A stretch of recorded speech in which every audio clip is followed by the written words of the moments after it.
শ্ৰীভূমি জিলাত বাৰিষাত প্ৰথমটো মথাউৰি ছিঙাৰ ফলত জলমগ্ন গান্ধাইমুখ গাঁও।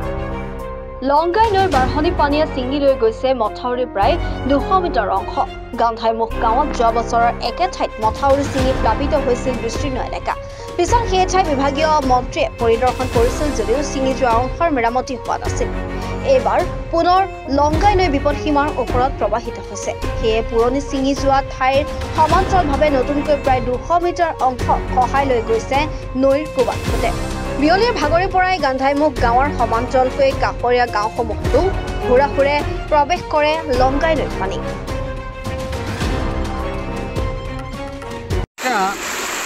দক্ষিণগঞ্জ সমষ্টির গান্ধাই জিপি অন্তর্গত গান্ধাইমুখ গ্রাম, এটা লংগাই নদীর পার্শ্ববর্তী গ্রাম। এই গ্রামে প্রায় দিগলবাগ, গান্ধাইমুখ, দিগলবাগ, কাটাগ্রাম, চেবড়া, ফুটিমারা অনেক গ্রাম আছে। সেই গ্রাম থাকার ফলেও এই রাস্তাটা হলো সবার মানে লাইফলাইন বলতে হবে।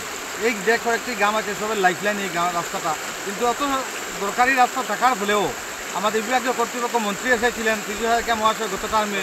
আসার পরে উনি কাজের কাজ যুক্ত করে উনি বলেছিলেন যে 1 মাসের ভিতরে রাস্তা হয়ে যাবে, কিন্তু আজ পর্যন্ত কোনো কাজ হয়নি।